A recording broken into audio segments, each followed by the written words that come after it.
all pairs shortest path. Again, it's a revisit of graphs. You remember हमने shortest path किया था, है ना? Shortest path वाला problem क्या था? एक सोर्स से डेस्टिनेशन, एक सोर्स से एक पहला हम बताया कि भाई एक सोर्स से एक ही डेस्टिनेशन तक निकालना है। दूसरा हो सकता है कि हमने क्या करना हो, एक सोर्स से सब डेस्टिनेशंस तक आपने डिस्टेंस निकालना हो। सबको बात समझ आई? ठीक है ना? ऑलराइट, उसके लिए जो हमने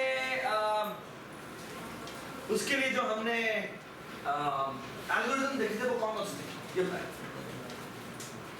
सबसे पहले हमने कौन सा उससे ही पहले से कौन है? एक्सप्लोर बी, वो तो बीएफएस है ना? बीएफएस के थ्रू हमने शॉर्टेस्ट पाथ निकाला, यानी नियरेस्ट नेबरहुड निकालने का तरीका, ठीक है? तो वो हमने शॉर्टेस्ट पाथ से, ठीक है? लेकिन वो बीएफएस हमारा तब काम करता है जब क्या हो, नेगेटिव ना हो, नहीं रजिस्टर नेगेटिव शॉर्टेस्ट पाथ हमारा तब काम करता है जब क्या हो,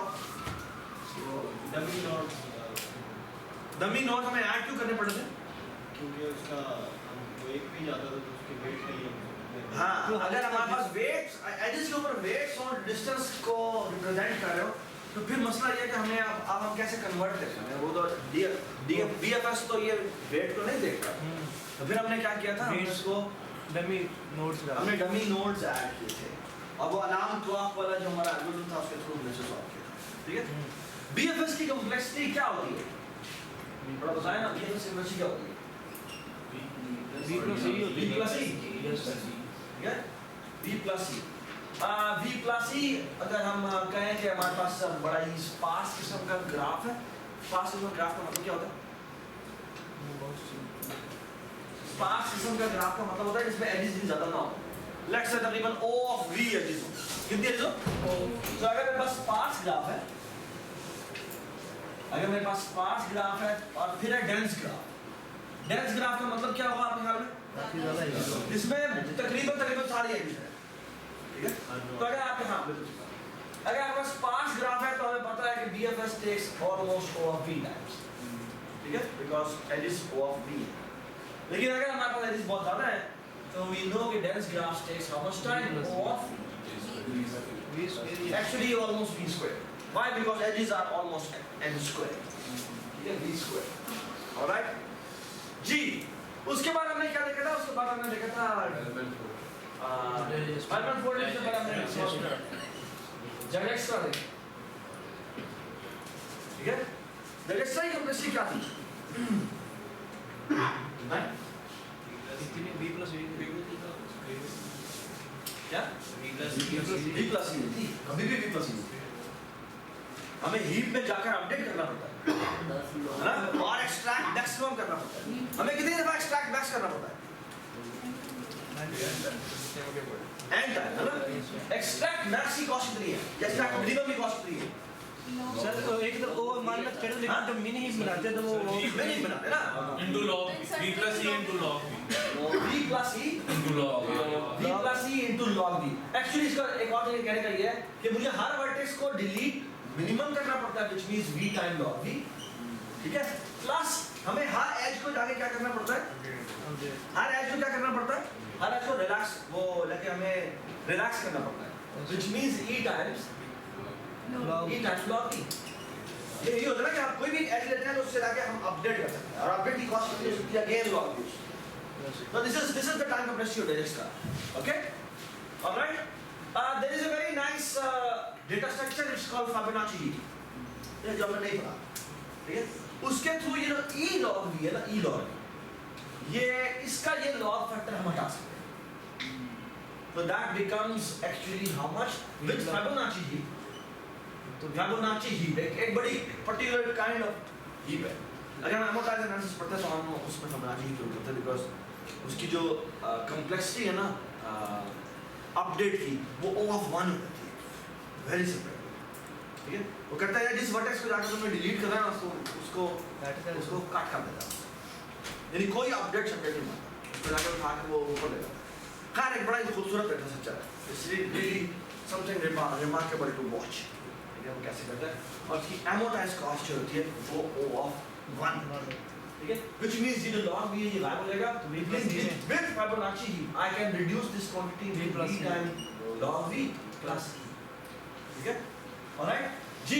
ये cost होगी अगर हमारे पास क्या हो, अगर हमारे पास डेंस ग्राफ ना हो तो तकरीबन क्या बन जाता है, E हमारा खत्म हो जाएगा, तो तकरीबन ये चीज आ जाएगी, ठीक है, और अगर हमारे पास डेंस ग्राफ हो तो वी नो कि ये चीज गायब हो जाएगी, ये रिजल्ट ज्यादा होगी, ये रिजल्ट ज्यादा होगी डेंस ग्राफ, एजिस ज्यादा हां एजिस ज्यादा V log ज्यादा होगी या V squared ज्यादा होगी, एजिस ज्यादा 20 के हाँ, तो भैया। 20 के ज्यादा हो गया V log भी ज्यादा या V squared ज्यादा है, 20 के V squared ज्यादा, this becomes O of V squared, ठीक है, does it make sense, ठीक है, alright, एक्चुअली ये Fibonacci heap के थ्रू हम क्या कर सकते हैं, अगर हम Fibonacci heap नहीं यूज करेंगे तो यहाँ पर O of क्या आ रहा था, 20 के V टाइम log V, जो और ये आ रहा है V square log V, which means V square log V, ठीक है, agree, V square और with Fibonacci heap क्या होगा, ये log V, ठीक है, alright जी।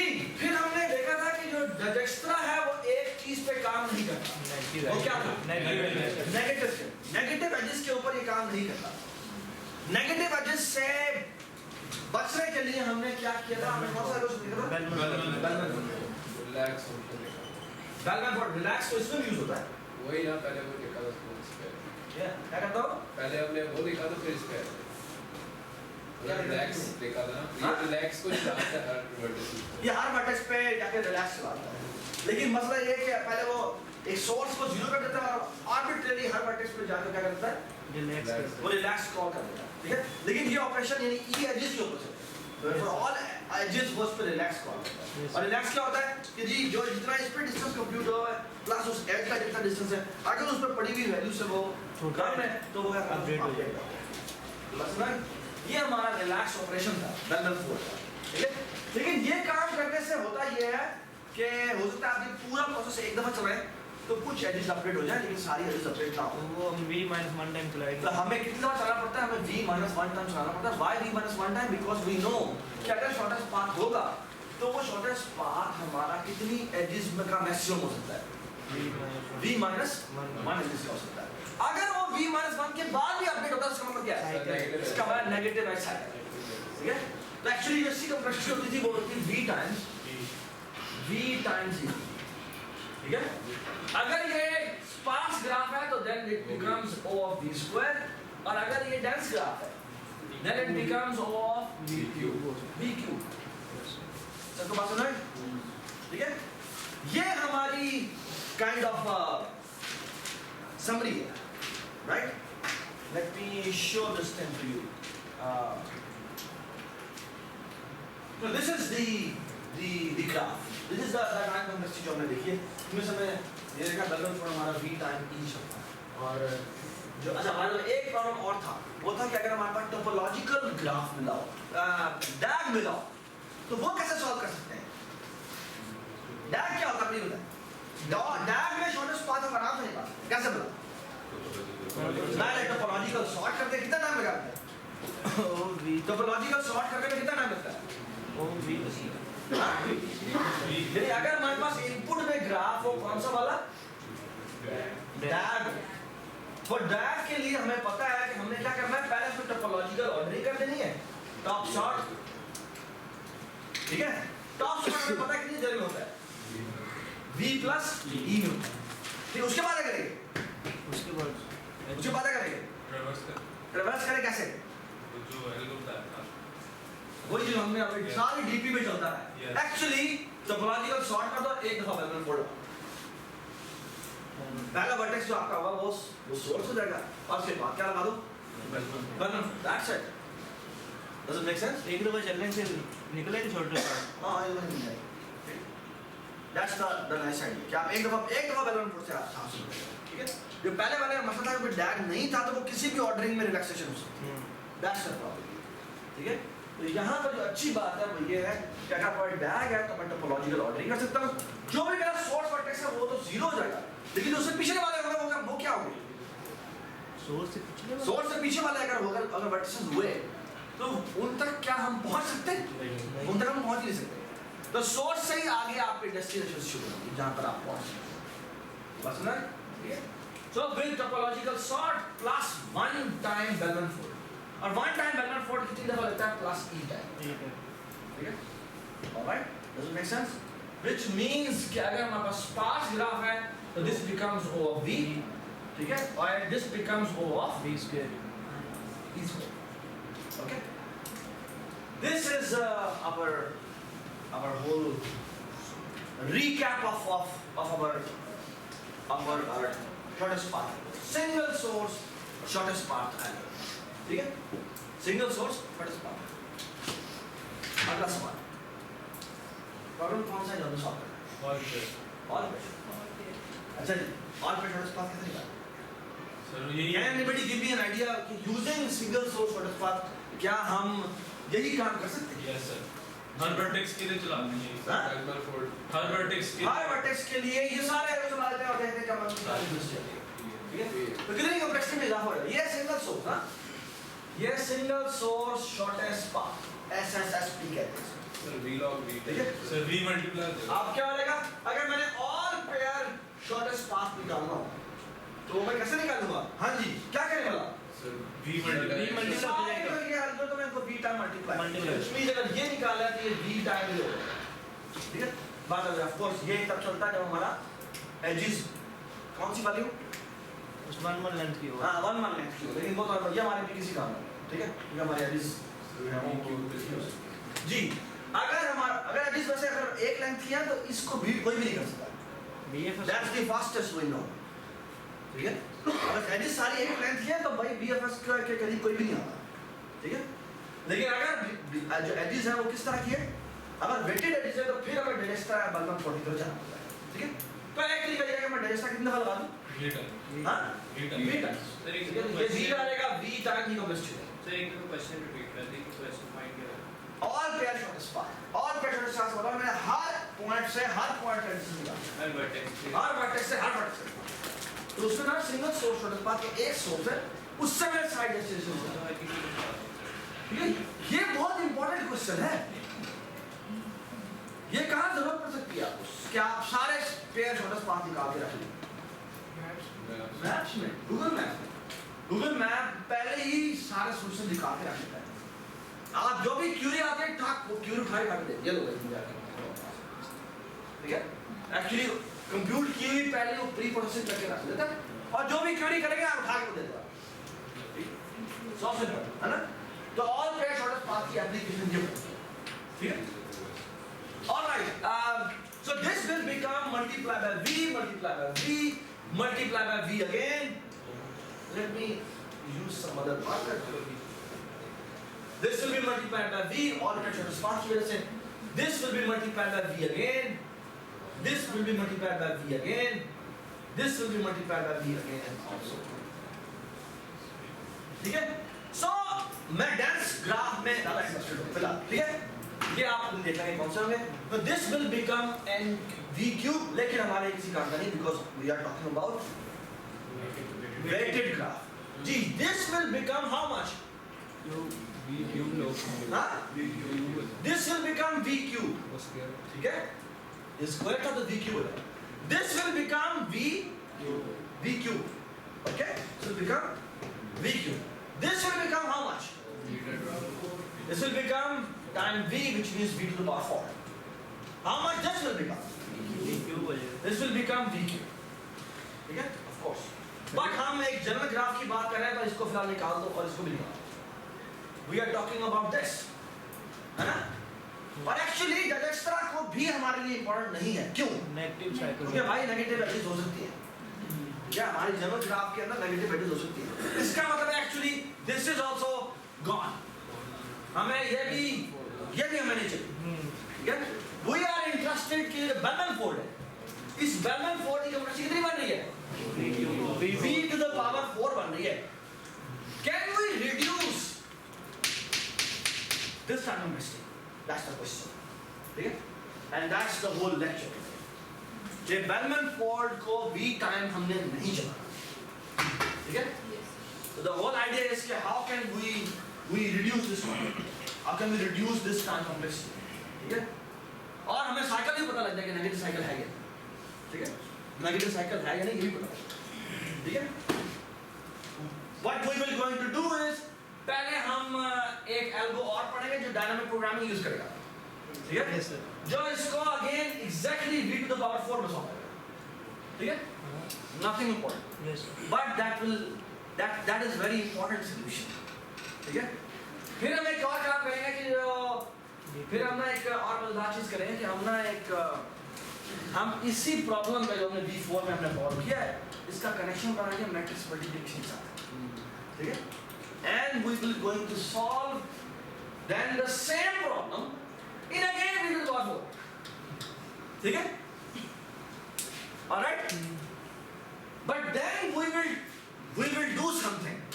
और उससे ये जो एल्गो है अगेन मैट्रिक्स मल्टीप्लिकेशन से एडिट हो गई, ये पता कितना मैंने मैंने कहा v cube log, okay?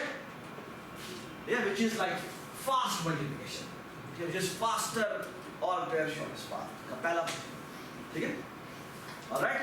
और उसके बाद में एक और प्रॉब्लम सॉल्व करेंगे कि हमें ये जो लॉग फैक्टर है ये रिमूव करना है, ठीक है? And that will be Floyd question,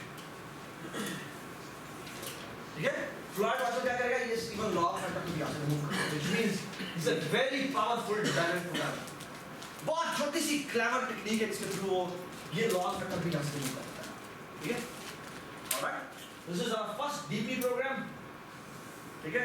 This will be matrix multiplication. Matrix will come to help us. और ये पता क्या होगा? ये होगा Floyd Warshall again DP. I just want to show you कि DP के बहुत सारे वर्जन होते हैं. देखिए भाई कि कौन से वाला recursive solution आप लें उससे बड़ा फर्क है. ठीक है? Alright? So far so good. No problem, right? ठीक है? Cool. शाबाश, चलें जी. So this is what it is summary जो मैंने यहाँ पर बताया. ये जन्म में ये कितना लेता है, ये Bernoulli Polt और V4 है. This is our target. कि इसको हम reduce करना चाहते हैं. ठीक है? There is one another algorithm जिसका नाम है Johnson algorithm. वो ना उसमें जो important चीज़ है वो ये है कि ये जो algorithm है ये कितना टाइम लेता है. अगर ये 5 मिनट से तो कितना होता है? ये है v log v plus c time v. ये कितना ले लेता है? v square log v. हाँ? ये ले लेता है v square log v. ठीक है? Plus v time e बनता है ना? ऐसे ही है? All right? Which is approximately v time e है ना? The good thing is कि there is another Johnson algorithm जो कि हम नहीं करेंगे. जो कितनी मुश्किल चीज़ नहीं है, अगर आप देखना चाहें तो खुद तक कर सकते हैं और टाइम लगा उसमें. वो ये कि जो कि अगेन मॉडिफिकेशन करता है और एक्चुअली डाइजेस्ट्रा की टाइमिंग में डाइजेस्ट्रा को यूज़ करता है. बड़ी सरप्राइजिंग बात ये है Dijkstra with negative edge cycles. Negative cycle पर नहीं चलता ना, यानी सिंगल सोर्स के लिए डाइजेस्ट्रा नहीं चलता. लेकिन सरप्राइजिंग बात है कि अगर आप वही काम और पेयर के लिए करवा रहे हैं और पेयर से करवा रहे हैं तो वो चल जाता है नेगेटिव एज पे. Negative edge. यानी अगर मैंने और सोर्सेस के लिए कंप्यूट करना हो तो ये है ना v log v, ठीक है ना? v log v plus v time e. Johnson algorithm exactly ये चीज करता है, ठीक है? लेकिन वो साथ ये भी कहता है कि मैं यानी मैं नेगेटिव एज के लिए कंप्यूट भी चला दूंगा. Okay, that's the most surprising part. ठीक है? और वो बहुत ही खूबसूरत छोटी सी ट्रांसफॉर्मेशन है. वो याद है हमने उसमें कंप्यूटर की थी लॉन्गेस्ट इंक्रीजिंग सबसीक्वेंस में. तो एक नया सोर्स इंट्रोड्यूस करके हमने निकाला. वो बिल्कुल उसी तरह की एक बड़ी खूबसूरत सी ट्रांसफॉर्मेशन है. ठीक है? Alright. So far so good. ठीक है? ये जॉनसन हमारे इसमें नहीं है शामिल तो हम इसको बता रहे हैं. ठीक है? पहला सवाल ये है कि can you come up with some DP approach. ठीक है? Some DP approach में अब मैं अगर आपको थोड़ा सा एक बिल्कुल फॉर्मली बताता हूँ. जब आपको सीला की बुक में ना एक बड़े जबरदस्त तरीके से डायनामिक प्रोग्रामिंग के ऊपर अटैक करने का तरीका होता है.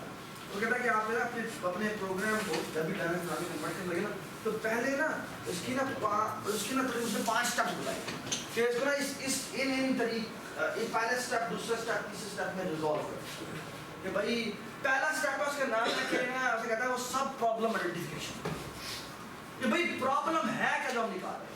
याद है जिससे हमने EIJ निकाला था, EIJ क्या था, उसे कहते हैं सब प्रॉब्लम आइडेंटिफिकेशन, यानी कि मैंने एडिट डिस्टेंस IJ निकाला है, इसे को बात समझ आई, एडिट डिस्टेंस IJ निकालना है, फिर उसका एक डिस्टेंस होगा जो कि हमारा सॉल्यूशन होगा, ठीक है। तो पहला पॉइंट ये कि हम ये आइडेंटिफाई करें कि हमारे सब प्रॉब्लम को हम कैसे डिनोट करेंगे, इसे को बात समझ आई, यही बात यहाँ होता है। अगर मैंने इसी प्रॉब्लम को ऑल पेयर शॉर्टेस्ट पाथ निकाला तो कैसे मैं डिनोट करूँ इस पूरे के पूरे को, क्या नोटेशन यूज की जाए जी बताएं आपके ख्याल में। लेट्स से मैं ये बताना चाहता हूँ, let me call this D means distance, ठीक है। I am interested in finding out all the distances, ठीक है। मैं UV डिस्टेंस निकालना चाहता हूँ, ठीक है, मैं UV डिस्टेंस निकालना चाहता हूँ, alright, and using how many number of edges, m edges, okay, does it make sense कि मैंने U से V तक का पाथ निकालना है और उस पाथ की मैक्सिमम लेंथ कितनी होगी, m, that's what I'm after, ठीक है। कैन यू टेल मी कि मुझे जब मैं हर पेयर का की क्या वैल्यू निकालूं तो मेरा सारे आंसर आते हैं। MI से लेके जो ये क्या है डिस्टेंस, ये है UV, M क्या है कितनी नंबर ऑफ एजेस मैंने मैक्सिमम यूज करनी है, ठीक है, ऑलराइट। इसे की बात समझ नहीं तो नहीं, मैं कहना चाह रहा हूँ फॉर एग्जांपल, यानी कि ये मेरे पास एक ग्राफ है, ठीक है, एक बहुत बड़ा ग्राफ है, ठीक है। मैं पता है क्या चाह रहा हूँ, मैं कह रहा हूँ कि जब मैं कहता हूँ DUV और यहाँ पे फॉर एग्जांपल 1 का मतलब है कि मैं एक हॉप लेके कहाँ पहुँच सकता हूँ, ठीक है, एक हॉप लेके कहाँ पहुँच सकता हूँ। और यानी कि फॉर एग्जांपल DUV 1 क्या होगा और वो क्या होता है, वो खुद होगा, जो क्या होती है, खुद होता है, जो क्या होती है, खुद होगा वही वर्ड, जो कि एडजेसेंसी मैट्रिक्स होती है ना। एडजेसेंसी मैट्रिक्स में क्या पढ़ा होता है कि एक डिस्टेंस पे एक एज के डिस्टेंस पे क्या वैल्यू है ना, तो ये आपकी एडजेसेंसी मैट्रिक्स ही है, ठीक है। बट DUV यहाँ पर 2 क्या पढ़ा हुआ है,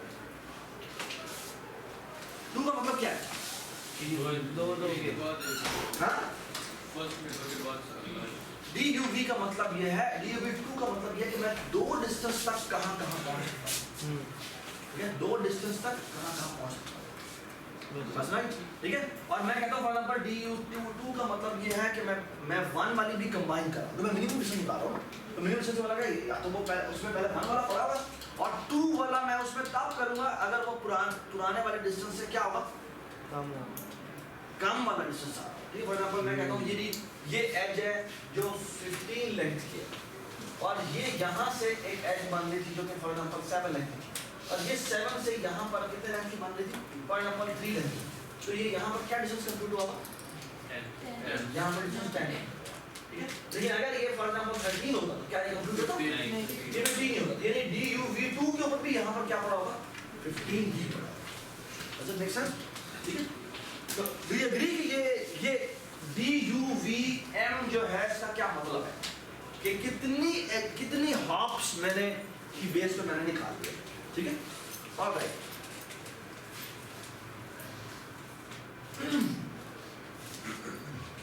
What about DUV0?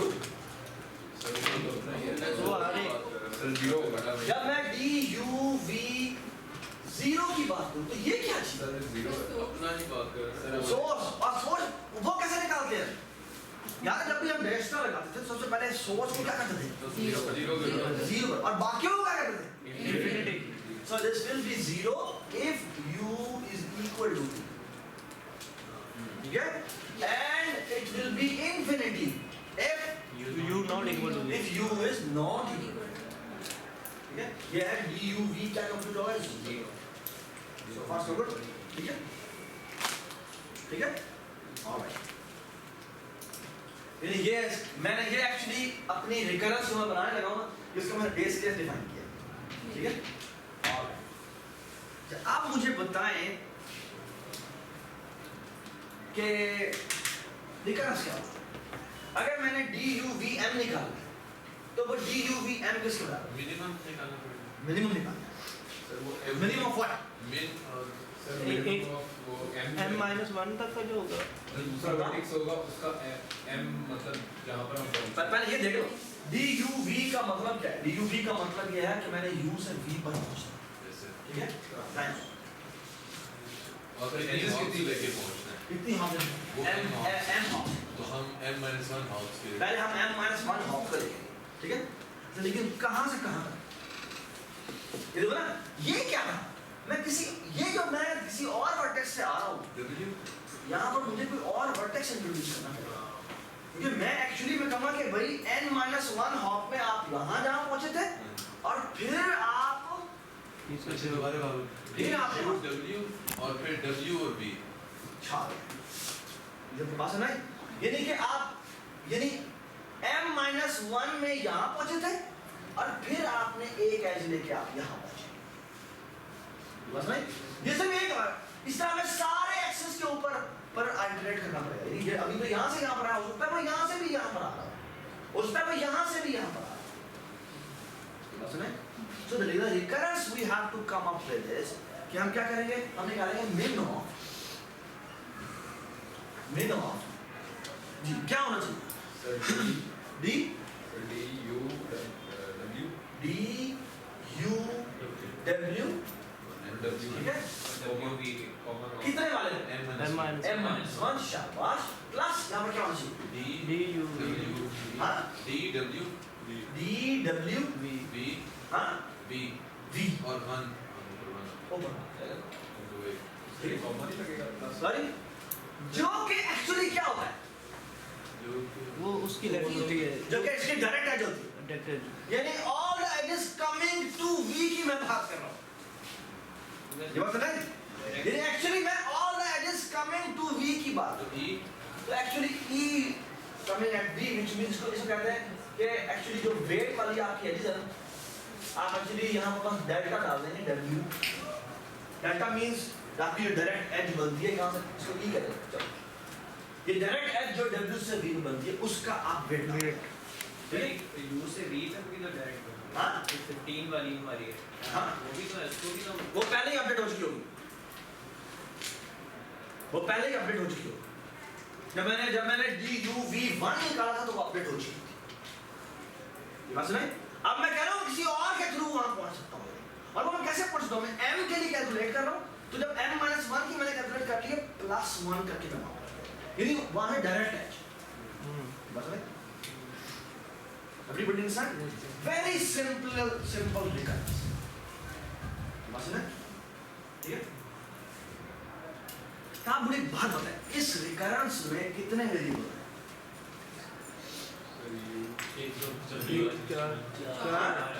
एक आपका M है, एक आपका U है, एक आपका V है, और फिर U के अंदर क्या हो रहा है, हर W है जो कि वेरी कर रहा है, बस नहीं, ठीक है, हर W है जो कि वेरी कर रहा है, मेक सेंस, ऑलराइट, जी लुक एट दिस, ये आपने टर्मिनोलॉजी बस यूज की, पहले उसने क्या डिफाइन किया, पहले काम है, पहले प्रॉब्लम सब प्रॉब्लम को डिफाइन करूँ ना, पहला काम ये कि मैं अपने पूरी जब भी डायरेक्ट प्रोग्रामिंग में आऊँ तो मैं पहले अपना सब प्रॉब्लम डिफाइन करूँ, प्रॉब्लम क्या है, सब प्रॉब्लम ये कि DUVM यानी weight of the shortest path from U to V using less than or equal to M edges, समझ रहे हैं, यानी लेस देन भी M edges हो सकती है और इक्वल टू की भी हो सकती है M edges, ठीक है, उसके बाद मैं कहता हूँ, उसके बाद मैं कहता हूँ भाई ऐसा व्हाट्स द लास्ट एज, वो क्या होनी चाहिए भाई X से V के ऊपर एज है जिसकी वजह से उसने अपडेट किया, ये बात है, रिकरेंस की जो आखिरी गुत्थी है वो मैंने सुझा दी, ठीक है ना, ये बात सुनाई, ठीक है, but the thing is जो रिकरेंस बनती है वो क्या बनेगी? हाँ जी, मैंने DUVM निकाला है, इट्स द मिनिमम ऑफ क्या होना चाहिए? DU से मैं x पे जाता हूँ n-1 में, जो आपने इसको यहाँ पे W में लिया था, प्लस हो जाएगा क्या? वेट ऑफ x से D, यानी इस एज का जो वेट उसमें ऐड करना, ठीक है?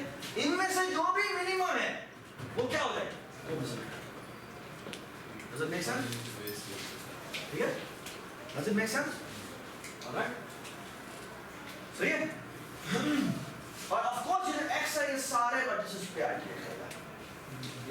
लेकिन अगर मैं ये मैं क्या कह रहा हूँ, मैं मैट्रिक्स की बात कर रहा हूँ, मैट्रिक्स में मुझे सालों से करना पड़ेगा। लेकिन अगर मैं अगर एडिशनसी लिस्ट रिप्रेजेंटेशन देख रहा था, तो मैं कहता हूँ v के ऊपर जितनी भी एजेस आ रही है मैं डायरेक्टली बस वहीं से देख रहा हूँ। ये बात समझ? ठीक? ऑलराइट? जी, आप दूसरा बेस केस डिफाइन करेंगे। बेस केस क्या बनेगा जी? 0 या u और v दोनों बराबर है, तो ये वो इन इटसेल्फ खुद क्या है? खुद, ठीक है? और बाकी सब पे क्या होगा? ठीक है? Does it make sense? Does it make sense?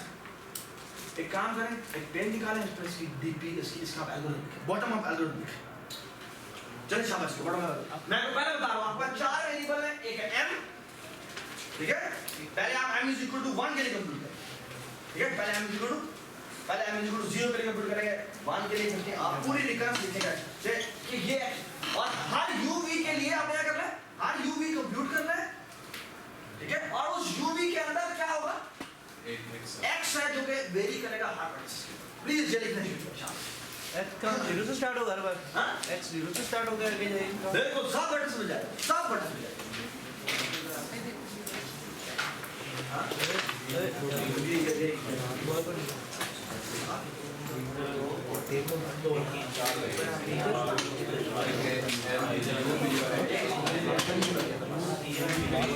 ये जब तक जब मैं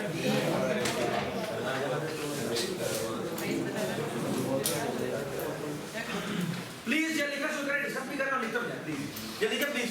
मैं कहा 4 नेक्स्ट लूप लग जाए, किस ऑर्डर में लगने that is important. M U V X X शाबाश, लो शाबाश। मुझे ले लिखो ना, लिखो। I want to see it. दे दे यार, बैग में मैं लिख देता